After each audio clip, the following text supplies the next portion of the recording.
are tackling another Ren suggestion.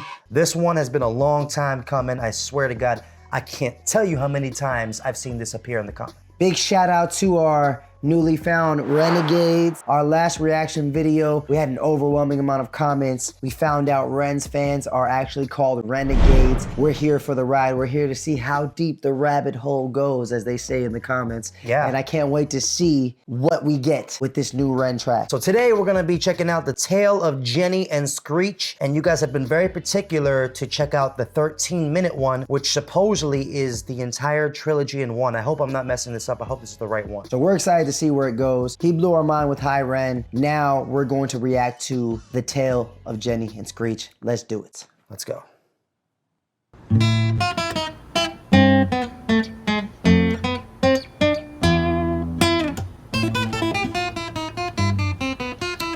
Coming in like Santana, yo. That instrumentation, yo.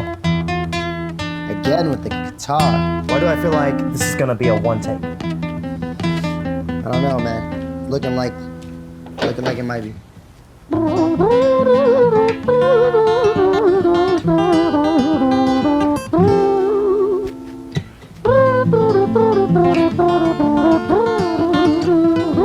these live? Yeah, he's definitely recording it live. It was a quiet dark night in an empty street somewhere in London City. Jenny walked alone, she was dragging her feet. She was heading back home to sleep. Well, she knew this town, she knew this floor, because she walked it about 1,000 times before she wanted to escape. Can you blame? Well, on the very same night, in a different place, there walked this hooded young youth by the... Okay, off the bat, I'm gonna say this.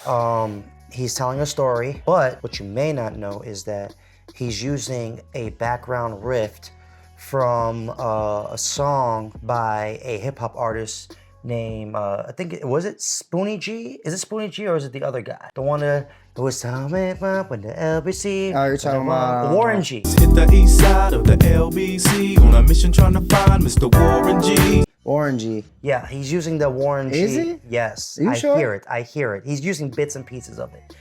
There's no way. Warren G might have got it from someone else. That he's using it from someone more classical. True, but from my knowledge, he got it from the Warren G. I'm hearing the vocals. Anyway, back to the story. You got this girl, Jenny, apparently. Walking down the street that she always walks down. I love how he made that apparent. Oh, she's walking down the street she walked down 100 times before. I think he's setting something up because if something different should happen this time, it'd be more shocking. If you walk down the street 100 times and nothing ever happened to you, when it finally did happen, you would never see it coming. So I think we might not see what's coming next. And lastly, this is a tale to his poeticism because he could have just said that this is her home and she's familiar with it. But he said she walking down 100 times before, which is another way of saying I'm familiar with it. And good songwriters know how to say things in different ways by using different words without just being that direct. Well, on the very same night, in a different place, there walked this hooded young youth by the name of James. He was 14 years old and out of his brain he'd been smoking ganja with the boys. James, he grew up to be a kid of the street. His mates called him Screech, he was quick on his feet. He was a liar, a thief, at 14 years old, the devil had set his sights on his soul. As Jenny walked home all alone, she felt scared. Usually she was alright, but it was like there was something in the air. A divine intervention telling her to beware, maybe intuition bogging her and making her so scared. Sirens sound in the distance to the beat of Jenny's feet. A symphony of the night that echoes crime on London streets. Jenny turns a corner, their eyes they meet. Up all go Jenny, a boy named Screech. Yo, the storytelling is crazy right now. Phenomenal. Wow. He's really painting the picture, kind of. He gave you like a whole background on, I forgot what his regular name was, James, whose nickname is Screech. He gave you the whole like synopsis of like how this kid is growing up. He's 14 years old. No, he's 40 now. He's 40? Yeah. Or he's at 40? I think he was talking about, he mentioned something that happened while he was 14, but this guy, I think he's 40.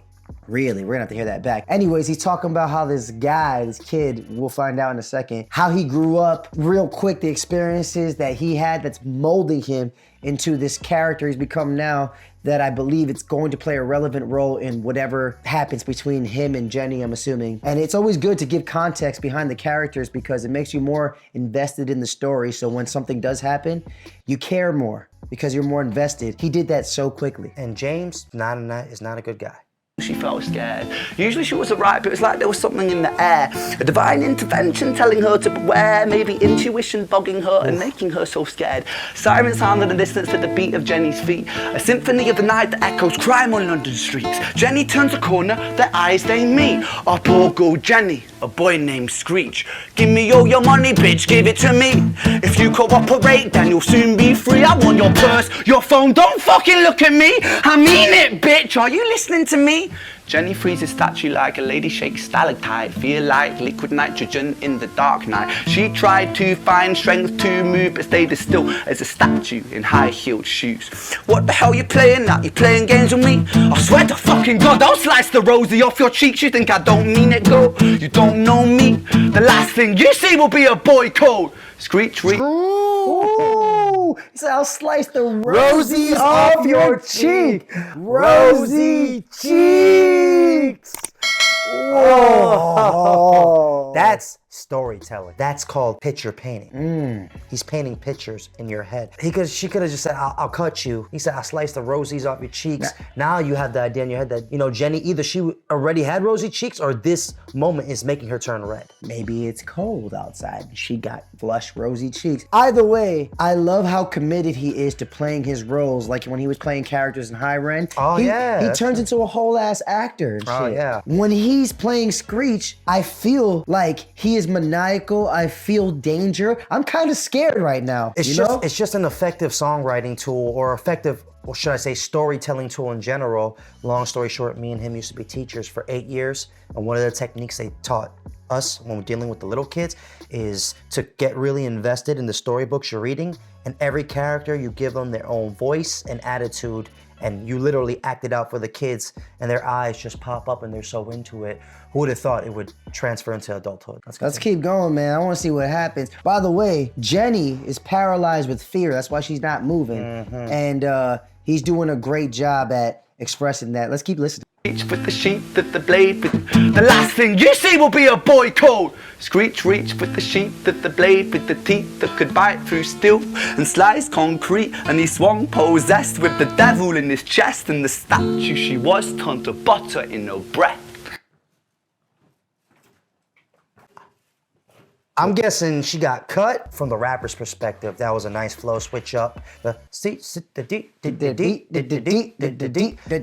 notice, rhyme scheme. He was bouncing that E sound, lovely. Screech, reached. And the reach was the transfer, the connecting to the next line. Boy named Screech, reach for the beat, reach for the knife on the slice through the concrete. Turn the butter on the streets like a knife slicing through butter, which is a old saying since the dawn of time. We can only guess Jenny got cut. Let's see what's happening to Jenny. With the devil in his chest and the statue she was turned to butter in her breath. She got frozen. Now not frozen no It more. was a quiet dark night in an empty street somewhere at London City. Jenny lay still on the cold concrete. She's found somewhere to sleep. Well, she knew this town, she knew this floor, 'cause she'd walked it about 1,000 times before. I guess that she escaped. It's such a shame. Jazzy. Yeah, apparently this guy could sing too. Okay, I see. It's a trilogy. Okay, so now we're moving on to the next one. So Jenny, as far as we're concerned, Jenny's gone. Well, Jenny's laying down on the floor. He said she's laying down on the floor. Guess we're gonna find out. I get why they wanted us to watch it. It's fresh in our heads. We can follow the story.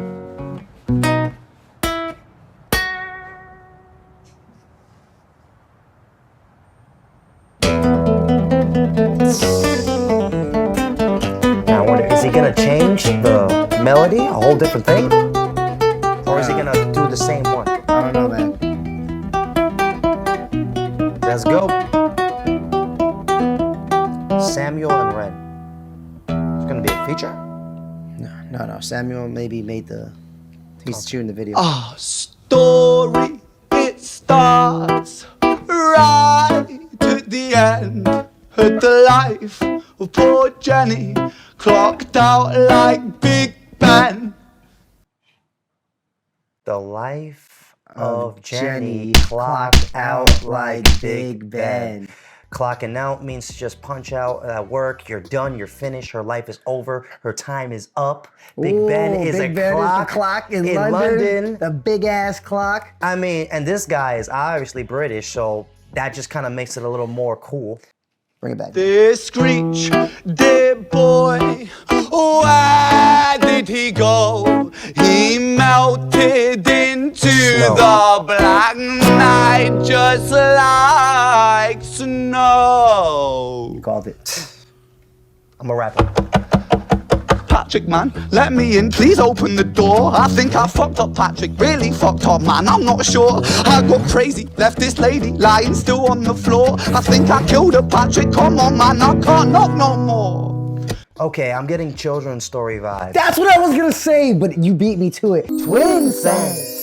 Yo, I was gonna say the same thing. This guy's super taking a page out of Slick Rick's book. If y'all don't know, Slick Rick is arguably the best storyteller in hip hop. Not taking away from your boy Ren, he's killing it right now. He's killing it. But Slick Rick is like the OG of what Ren is doing. Go listen to Slick Rick's children's story. It is so similar. Once upon a time, not long ago, when people wore pajamas and lived life slow. To this story right here. In particular, we're not going to get into details about why. Go listen to it because we got to get back to this. Yeah, but I mean, I'm getting super Slick Rick children's story vibes from this. On the floor, I think I killed her, Patrick, come on, man, I can't knock no more. But Screech kept on knocking till his knuckles became sore.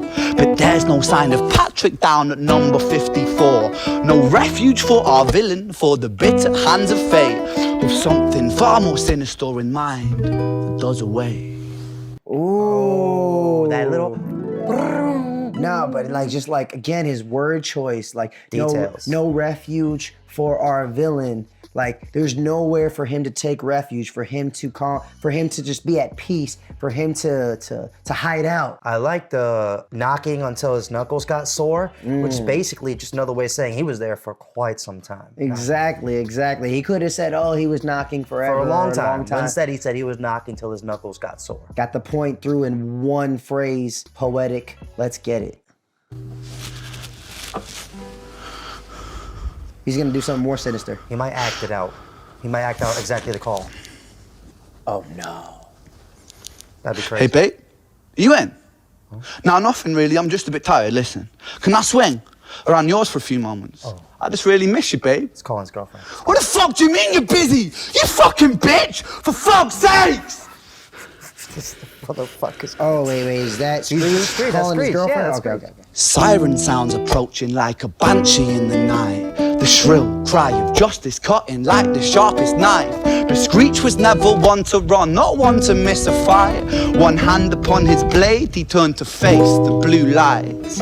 Come on then, you fucking cunts, let's fucking have you then. I am Screech, I'm the boss, I'm the ender of men. You think that uniform you're wearing means that you own these streets? These are my fucking streets, and they call me fucking Screech. I think he's threatening a cop. No, he is, yeah. He said against the blue lights, which you can only assume that it's a cop. It's a children's story, man. Children's story. Crazy. Listen to children's story. Yeah, wow. He's going, but this guy is going out with his pride. This guy is, he's definitely psycho, and let's just talk about that whole, he stopped the whole story, took out his phone, and he's playing the scenario in real time while playing the scenario in real time. While performing it live. Whoa. There's so many layers going on here. It's an onion song. Onion song. Layers. Wow. Layers. Wow. These are my fucking streets, and they call me fucking Screech. Richard was an officer who stood at 6'3", working London on the night shift. What he didn't think he'd see was a boy running at him like an animal possessed. With no time to hesitate, he fired 4 bullets at Screech's chest. Ooh, good call. Richard shot Screech. Ooh. Ooh. Oh. Oh, the camera. Oh. Yo, he turned his fucking guitar to a gun. Yo, the way he even fucking strummed it sounded like he was. The way he strummed it sounded like he was busting caps, Please busting shots. let us know in the comments if there's a behind the scenes video to this or him talking about this, because I'm curious to know if the whole cameraman falling as he was getting shot was rehearsed or he maybe improvised that on the spot. I don't know, man. This guy or the team he rolls with seems like they might be good at improvising. I gotta say, he introduced a new character, Richard the police cop. officer. And he went through to say like, oh, painting the picture. You know, again, similar to the, I walked down the street 100 times. So you don't know, like not expecting what's gonna happen next. Richard's like, yo, man, like, you know, this is my route. I've been doing what I do. I do it all the time. I don't see any action in particular, but on this one night, this crazy fucking kid is running towards him. Kid or man? I don't know. What was it? See, is Screech a kid or a man? I think he's a kid. I think we missed it. I heard, you know, it could be the UK accent. I think it's 14-year-old kid, bro. Well, then it really would be children's story. Yeah, but like, that's what I think it was. We're gonna, we'll rewind it at the very end. Let's just to catch that one line. Too deep into this. I'm invested right now. Our story, it ends right at the start. Young Screech and poor Jenny lying one street apart. An officer shaken by the boy that he claimed. Two bodies lay lifeless, and it's such a shame. It's such a shame.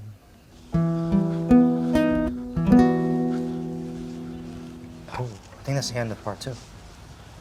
Yo, man, the way he ended that, it's like even his segments, like the ending of the song, he changed up his flow, changed up his melody, his pitch to match something that feels like it's coming to a conclusion.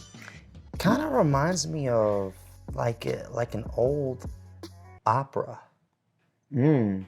Like when opera gets because that's what opera does. They go by emotions and they change according to how the scene does it. I wouldn't be surprised if he listens to opera or classical. Yeah, there's a lot of elements going on here. Okay, so we got Richard, who killed Screech just 1 block away. So I'm assuming Screech only ran 1 block before he saw the cop. Cop Richard puts 4 to Screech. Jenny died. Screech died. Richard is traumatized. We gotta see what happens next. I'm ready for it. Part 3, the Yeah, trilogy. Part 3, yo. Oh, this one was long too. Yeah. This was long. Oh, that's the ECG machine. Violet. Who the hell is Violet? Violet in the background. This guy in his hospital gown, son. Hospital gown again. This is the higher end. Look at all the instrumentation matches the vibe of each piece. It sounds like medieval. You know, I can listen to this just on its own. Like England, medieval England. Technique.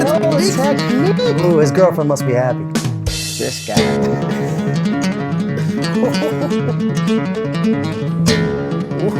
She's super happy. Super happy. This guy got the magic fingers. I already know what I'm gonna put there.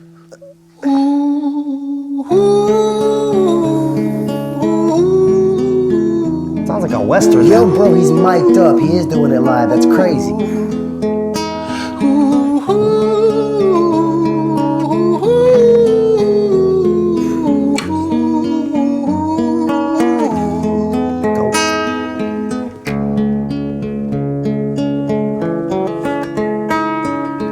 London city, far from pretty, too 005, a lady down in Paddington is fighting just to stay alive. Rhythmic beats and bloodstains, she's our lady weep, she's tired and frail. To set the scene, we must rewind the hands of time for Violet's tale.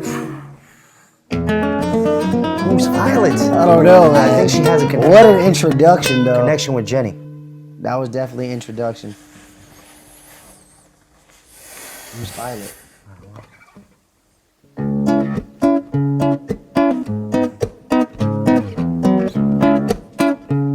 A little bit of a reggae thing going on over there. Violet was a silent girl, grew up with violent starts. Her mother was a drinker and her father was a bastard. Every night he took a tie but never left the room. I'll spare you with the things he did, I'm sure her mother knew. I got chills. I probably shouldn't have got chills from that line, but shit was cold, yo. Again, he's so good at... You know, Can I talk? yeah, man. He's so good at show, don't tell, which is the best way to tell a story. He, the fact that you're talking about this quiet little girl named Violet starting off, her mom was a drunk, her dad was an asshole, or a bastard, as he says, and the fact that he said he tucked her in every night and never left her room. And I'll spare you of the things that went on. Honestly, We can only assume. yeah, but honestly, he made me upset with that line. Yeah. And I'm not upset at the song or anything. I was genuinely upset. Like, I don't know if you saw me, I was like this. I almost had to like hold back some tears. I'm not even gonna lie. Same. Yeah, because it's like the way just the story he's telling, man, I can't stand to hear anything, especially a little girl going through something like that. And man, he really brought that emotion out of me. And it's a testament to his storytelling. But I gotta be honest when I tell you that made me uncomfortable and it made me very sad. So let's keep listening. Violet was a silent girl, she moved out at 16. A semi-detached council flat, paid for by a welfare scheme. Packing shelves at Tesco, stacking jars like pickled bricks. She met a boy named Stevie and he was a little prick. Violet was a silent girl and Violet she fell fast. See, Stevie was the wrong one, but he sure knew how to charm her. Every night he took a tie but never left the room. History repeats itself, he'd paint her black and blue and dark. Damn, Violet cannot catch a break, it seems. Oh, now Violet's 16. She's living by herself in an apartment paid for by some type of welfare program. He calls it a welfare scheme. Twin sense! I think though, honestly, like what he's doing, man, he's just like, he's telling the story of so many young men and women who grow up with no good role models, no resources, and they got to figure it out. They're on their own, and usually they're cutting corners. They're playing the system. They're trying to do anything they can to get by. And he's really painting the picture of the environment she's living in. And you can only imagine, like, from that young age in that room with those crazy acts to 16 right now, what she's been through just by what he's described. And now she's met a boy. What is his name? Oh, He's a prick. I don't know. I just know that this new guy is doing the same thing her dad did to her. And, again, paint her black and blue. Obviously, it means he beat her. And I just realized that this whole series is an anthology. What do you mean? An anthology are multiple tales that are told that are interconnected. You see movies like this, like Crash. Like Crash. Yeah, it's like Crash. Yeah. Or okay. 7 pounds. Wow. Yeah, let's continue. She never stood a chance. The devil comes to dance. Shout out to Immortal Technique. If you know, you know. Violet, why are you always so quiet? On her bedroom door and he's irate. He's been drinking and smoking, he's up late. And he stands by her bedside, she shakes, but her eyes stay shut. You fucking slut, I know you're up. And he pinches her eyelids and folds them up. Violet, why are you lying to me, Violet? She stays silent, things turn violent. That's the sound of his fists when they fall like a crashing pilot. Hit like hailstone. Hold up. Give me some room to breathe. Just give us some time. This is like listening to Dance with the Devil for the first time. Kinda. Bro, I feel like I'm watching a movie. Honestly, even the setting he's in the is fist of a pilot. he's adding sound effects from his guitar to match with the actions that's going on. I mean, we saw it with the gun. Now he's doing it with the fist. Boom, boom, boom, This boom, is boom, like boom, boom, boom, boom. Beating of the fist. It's like rap Inception. This is kind of crazy. Me, Violet, she stays silent, things turn violent. That's the sound of his fists when they fall like a crashing pilot.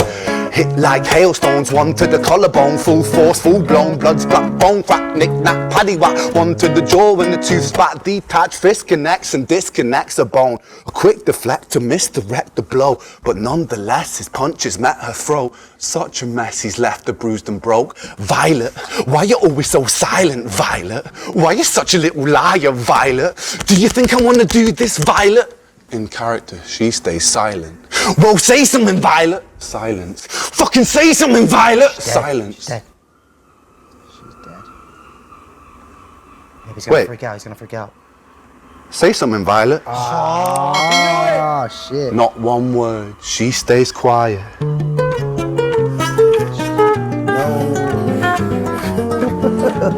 Oh my god. What the fuck?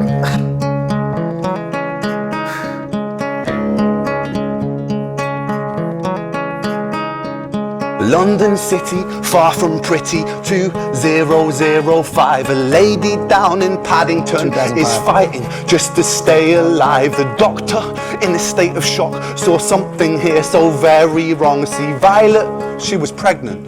Poor Violet, she was 9 months gone. Turning to the doctor, Violet broke her silence and she cried, if I'm to die right here tonight, please let my baby stay alive. The doctor soon regained composure, called the surgeon to come in. As Violet's world turned to black, the curtains closed, the lights went dim in London City, far from pretty. So Violet survived and willed her way to a hospital apparently, and saying, "Save my baby." She was 9 months. Feels like she's about to die. So she's like, if I'm gonna die, at least save my baby. Right? Yeah, but that details of her beating was brutal. Jesus Christ. That was crazy. He said one connects and then something disconnects. And he in the rhyme scheme, disconnect. Ooh. All right, I think I want to see like that whole segment incidents from here on. Okay. Violet broke her silence and she cried, if I'm to die right here tonight, please let my baby stay alive. The doctor soon regained composure, called the surgeon to come in. As Violet's world turned to black, the curtains closed, the lights went dim in London City, far from pretty, 2005. A lady down in Paddington just lost the fight to stay alive. A tragedy or a miracle, it happened on these very streets. Two twins aligned side by side. They're siblings. Jenny and Screech. A girl named Jenny and a boy named Screech. Oh my god.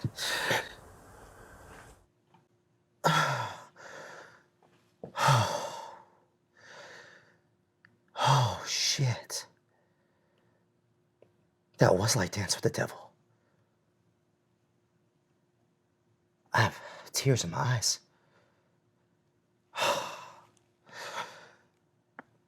Oh my god. That was fucked up. Oh my God. It was fucked up, but it was kind of beautiful at the same time. Yo, it really hit me because they were twins, bro. They were twins. They were twins.